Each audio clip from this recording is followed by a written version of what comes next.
Welcome to a big milestone episode for the Just Like Bruddas podcast.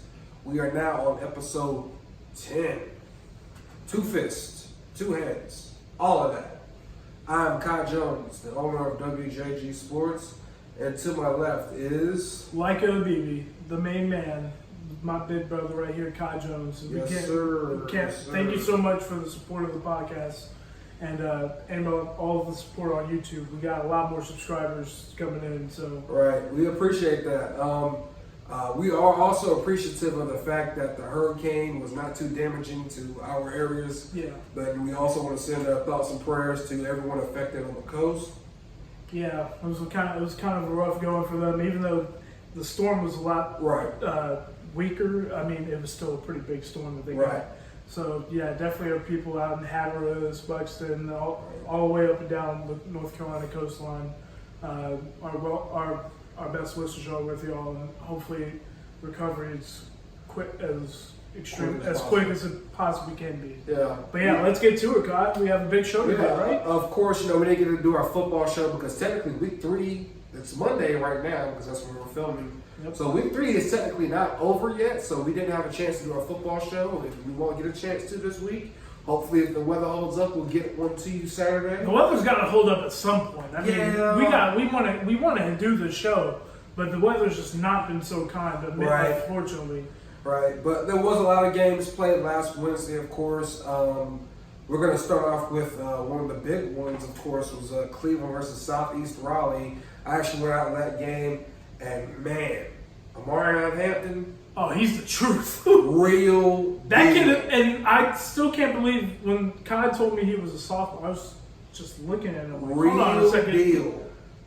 Size, speed, all of it. He's got it. 10th grade. He's the full package. And Cleveland, they put up a big showing as well. They're still in the 49-12. They are now 3-0, and I think their combined scoring margin is something like 100 to 50. I mean, that's all 3A, 4A opponents really. Yeah, and so they have a legit chance to do something really special. Right, and when you got a guy like Amari Hampton, who was our player of the week last week, 64 touches, 720 yards, 11 touchdowns. So that's like one touchdown per like 6 or 7 plays, pretty much. I mean, which really it's like 5.7 or something like that. Yeah, I mean, so like every 5 or 6 touches, he's making a house call. And then you got a quarterback who is one of the best in the area, Scott Locklear, who's also only a sophomore as well. Yeah, Cleveland's the rich is very rich. I mean, and shout out to that defense too, man. Yeah, they can't just 12 points. 33 points and 12 points, which the 33 were to a very good Garner team. A Garner team that scores a lot of points. Right. So they're 1-2, but they do score a lot, and that's just, I mean, right. And of course, he's very close to the people in Garner. But yeah, Cleveland, they're the real deal. I've been saying this since I saw them for the Building Blocks episode. I think they'll be playing until December. And seeing them the first time live action, I think they'll be playing in December. I'll keep on saying it. Yeah, it's hard to go against that. I mean, this is a team that has a chance to do something very special, like I mentioned. Yep. Right, and of course up the way, Corinth Holders and Clayton. Those Corinth Holders Pirates, man. I'll tell you, 3-0 now. I picked against them for the second straight week. No, actually, I picked Corinth Holders in week 2. So I picked against them second time in 3 weeks, and they proved me wrong. They got their first win over Clayton since 2015. And as a matter of fact, it's actually their second win ever against Clayton. Right. And it's a huge win for that squad. Existence. Yeah, they also have a lot of award winners as well, correct? They have a Block of the Week award winner, right? Yep, Javari Wright. He's actually up there. That's a nice little shameless plug you got there for his week 1 block against Millbrook. But they are 3-0. They are a team, I think, that really fights very hard together. They're a very close team. It's hard to foresee where they're going to go just because, I mean, they got Wake Forest in that conference. They got Bangdale in that conference. There's also 3-0. Heritage.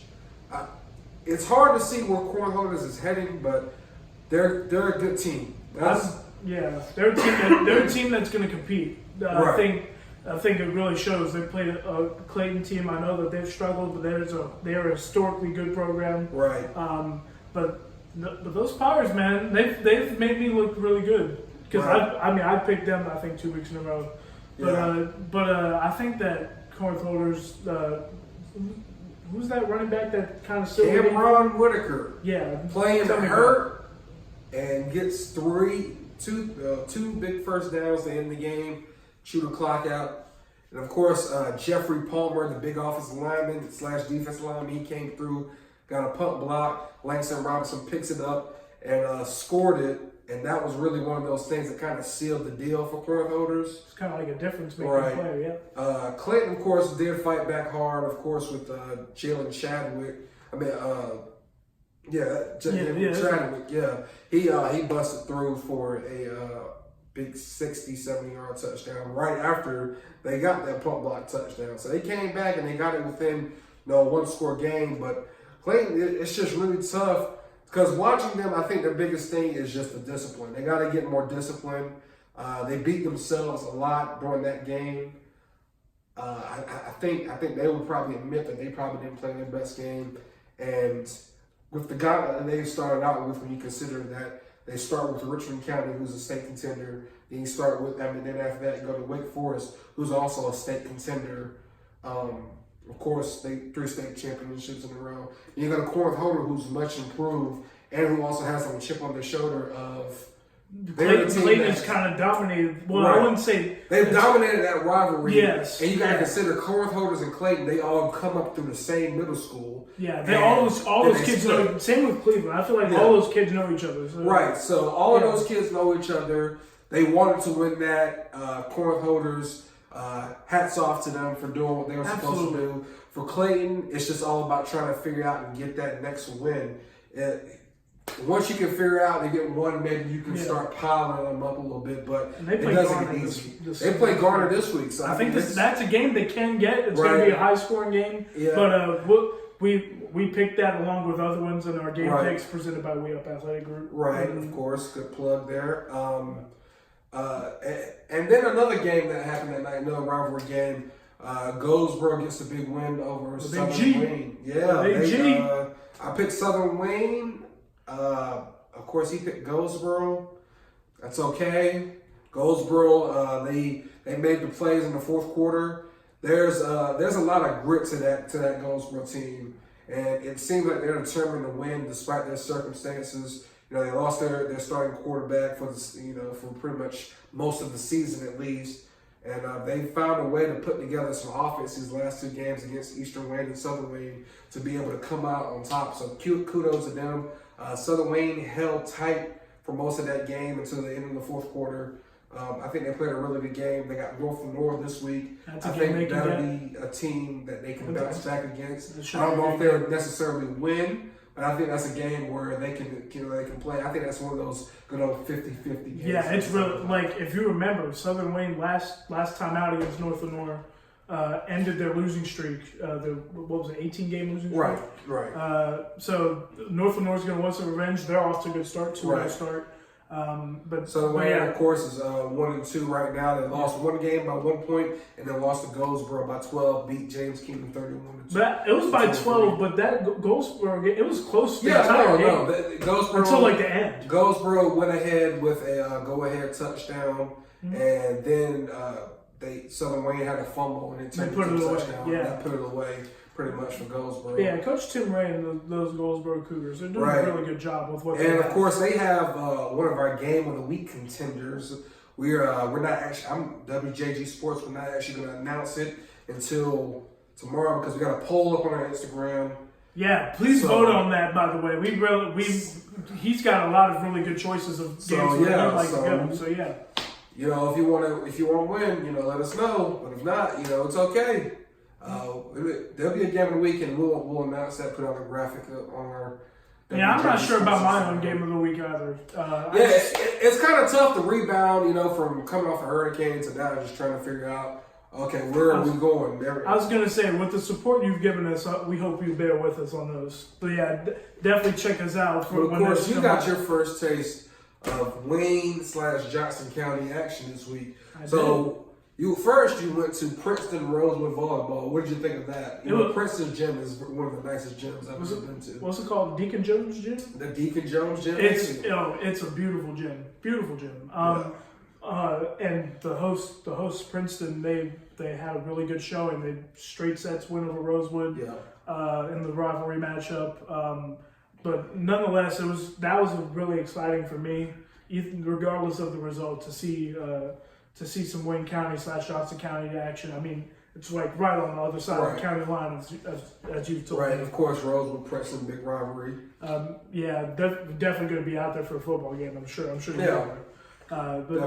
But it was a straight sets win for Princeton. They dominated the first two sets. Rosewood played a lot better in the third set, but it was all Princeton all the way in that game.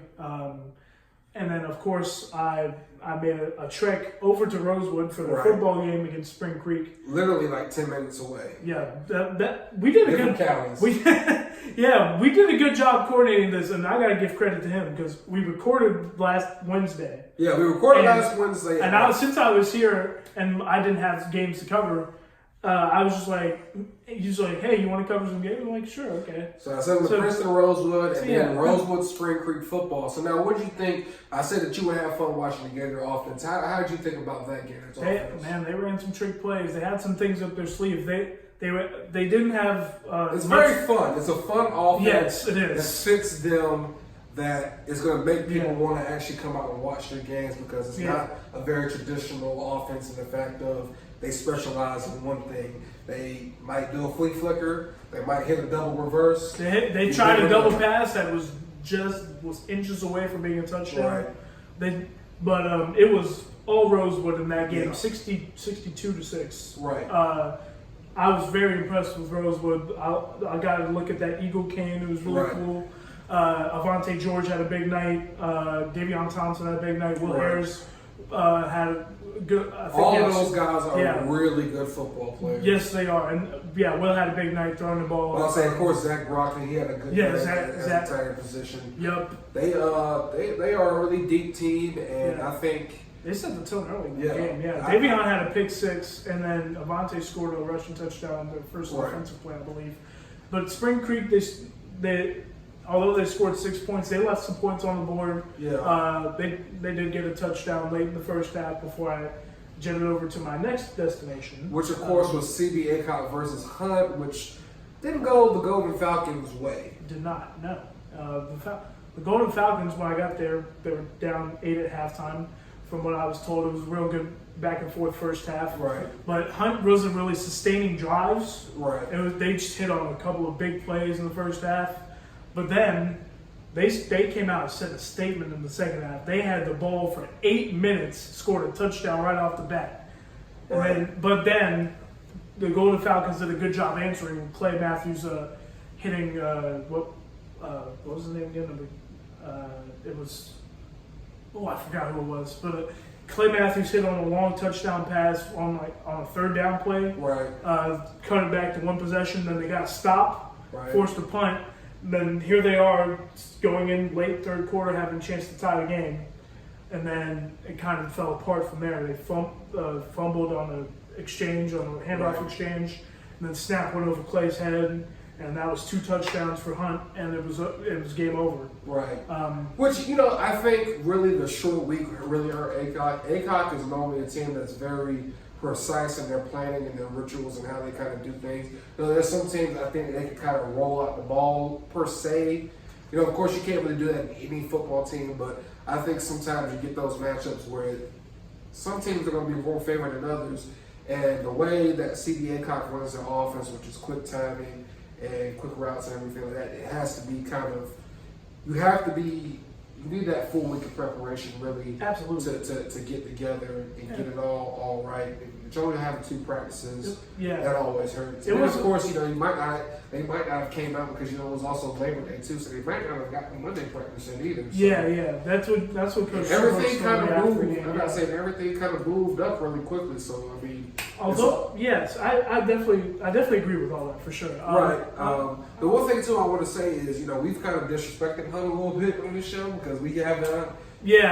Sorry, Hunt Warriors fans out there. We've had Hunt twice, and I think both times we picked against them. Well, Hunt must be watching the Just Like Us podcast. Hunt is pretty good, so I think that's one thing to note too, as well. You definitely got a lot of love for the Wilson area, of course. Right. I mean, they've got some really good teams out there. Right. And you've covered them extensively before. So. Right. So, and then also, I think for ACOC this week they play Goldsboro. That's a game. That's a game that could be a get right game for them. Right. Goldsboro's going to come out. They're going to compete. Right. But I think if Goldsboro's going to win that game, it has to be low scoring. Yeah, I believe that. If it's a fast-paced, high-scoring game, that's a game that the Golden Falcons can live in. Right. And see, that's also a game that Goldsboro could technically live in, but the fact is we haven't seen them score over 20 points yet. And we've seen the Falcons put up 40, 40, and 20. 21. Yeah, so... I mean, that's technically a bad game for them, 21 points. So I want to say, though, they didn't have a good showing last Wednesday night, but all the things you told me about their offense and those key players that they have, Clay Matthews, Tay Jackson, seeing it for myself, and I can see why they're going to be really competitive this year in the 3A4 Eastern Carolina Conference. It's going to be a war every week with all the teams that have improved, and even Southern and Eastern Wayne, they're going to compete against these teams as well. So. It should be fun out there. Of course, with it being Monday, we haven't gotten everything to stone yet. So what's your game of the week? Let's talk about it for a little bit. I'm just off the top of your head, what do you think is going to be the best matchup this week? The one I'm really going to look at is the Northeast/Hopgood Academy combined 8-man squad. But technically, I just say Northeast Academy because that's where we play the home games. Right. So Northeast Academy versus Bethel Christian, another 8-man matchup for you. Yeah. I love my 8-man football. Yeah. I do. Kai introduced me to it. It's actually pretty fun. You get high-scoring games just about every week. Right. But the reason why it's that game is because if you remember, Bethel Christian was up 20-0. Right. I've repeatedly said this in their state semifinal game on the road at Northeast it was a rainy night in Lasker. It was just really bad conditions. Right. But anyway, Northeast came back to win that game, and I believe they won the state title, or they went to the state title. Yeah.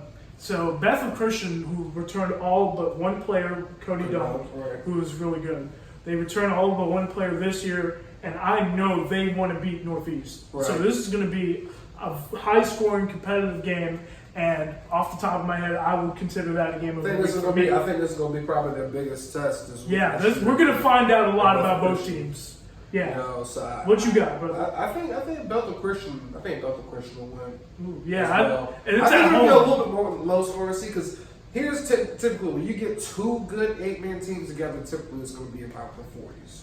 Yeah. So I said 39-30, of course. I went with the mid-50s. I went with the 50s for both teams. Yeah. So we'll see how it turns out, of course. Yeah. So you talked to me about what I think is the game of the week. What you got, my man? The game of the week to me, I have, from the Instagram poll right now, it's looking like it's either going to be Goldsboro at CBA at Goldsboro, or North Johnson at Triple S. North Johnson's actually playing tonight. I'm going there tonight to watch him play James Keenan. I think I might tag team with him. Yeah, might as well. Triple S, they have struggled the last 2 games after starting out really good against Spring Creek. But you're still extremely confident in Triple S. Yeah. Right. Yeah. Yeah. I think Triple S will get the win on this one. North Johnson, I think it'll be kind of a bit of a decently mid, 30 to 20s type game. I think it'll be a competitive, more competitive. Triple S really wants to send a message. They also haven't lost a homecoming game, and I think under Mike Parrish. So it's homecoming for Triple S. Triple S has been wanting to send a statement. This would be a good statement when they need even though North Johnson could be 1 or 2 or 0-3. I think this could be a good statement win. This is another one of those cases where kids can, they grow up in the same middle school and then they split up and they want to beat each other. I like Triple S as athletes a little bit better as far as who, when it comes down to a Triple S, might have a little bit more than North Johnson. But I think that's going to be a very close and competitive game. Absolutely. Biggest thing, too, I have to figure out is if North Johnson, Kevin Aycock is back. And he's a very dynamic player, and I think he would be a big key in winning for North Johnson. Yep, definitely. And of course, with CB Aycock and Goldsboro, we kind of touched on that already. I think that CB Aycock is, I think they're a really high-scoring team. But the biggest question I had was, could their defense hold people to under 28 points? I think that is where the magic number is. I think no matter who CB Aycock will play, normally they're going to score at least 30. Oh yeah, that's a team that normally is going to score a lot of points this year. How I figure, Elijah Warner and Tay are both going to get 3 touchdowns combined, and then they'll find another touchdown for someone else. And then they'll probably find another touchdown from someone else there just because of all the weapons that they have. I was going to say, but I think Goldsboro's biggest play here would be defensively to really come out and hit. Hit. Be physical, yes. Yeah, absolutely. I was going to say, but because the thing about the CB Aycock offense is it's very quick, it's very much about timing, and the biggest way to throw that off is be physical, jam with some of the receivers, slow down their routes, be physical, hit them hard at the line of scrimmage, and kind of just try to slow them down and kind of make them have to lean on Tay Jackson. The biggest thing is, if Goldsboro goes that way, does Tay Jackson get a lot more carries now? Because Tay Jackson is, if you've seen him, you know he's going to be the biggest man on the field. So if you can get him some more don't carries, underestimate that kid. That kid can run. He's one cut north-south. Of course, him and Elijah Moore took visits to NC State this weekend. Yeah, really happy. So shout out for them. They're both really good players.